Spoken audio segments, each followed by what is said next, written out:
Everyone says that today, the royal family is nothing more than a ceremonial figure, even though they choose the government, have final approval over all legislation, and own half the country. And so while we remember Queen Elizabeth, let us not forget how this incestuous family has used their own children to gain power.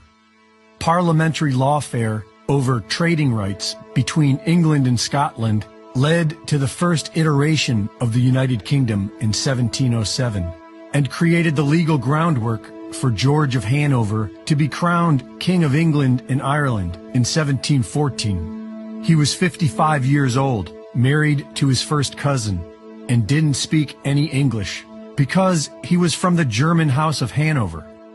The English people were not happy about this, and his coronation was met with riots all across the country, followed by years of rebellions. His grandson, King George III, inspired the American Revolution, and when his granddaughter Victoria married her first cousin, Prince Albert, the House of Saxe-Coburg and Gotha took sway over the country. Throughout the First World War, the people of England were questioning the loyalty of the German bloodlines who ruled over them, which prompted the royal family to change their name to Windsor in 1917.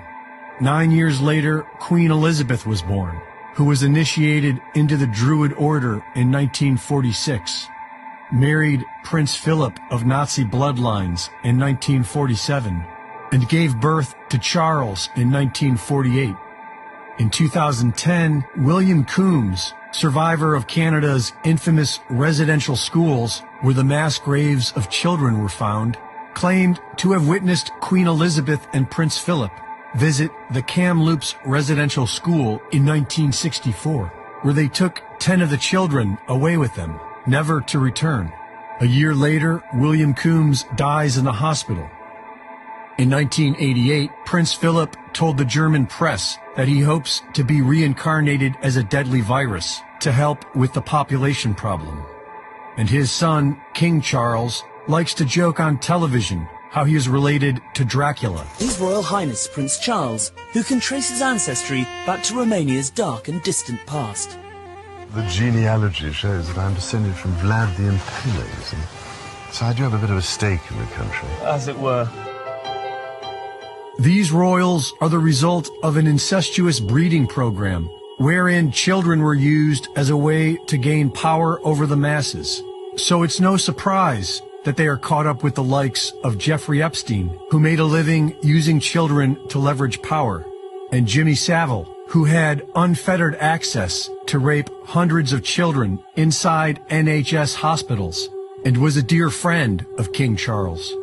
Along with Klaus Schwab, King Charles is a founder of the Great Reset. He's as green as Greta Thunberg. And last year, he announced the need for a military-style campaign to bring the world to zero emissions. Here we need a vast military-style campaign to marshal the strength of the global private sector.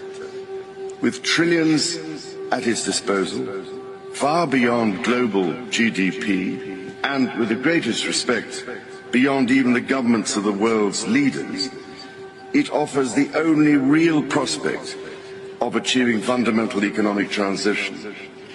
So, how do we do it? We know how they'll do it. By cutting off Europe's fuel and forcing the people back into the 1700s. Reporting for InfoWars, this is Greg Reese.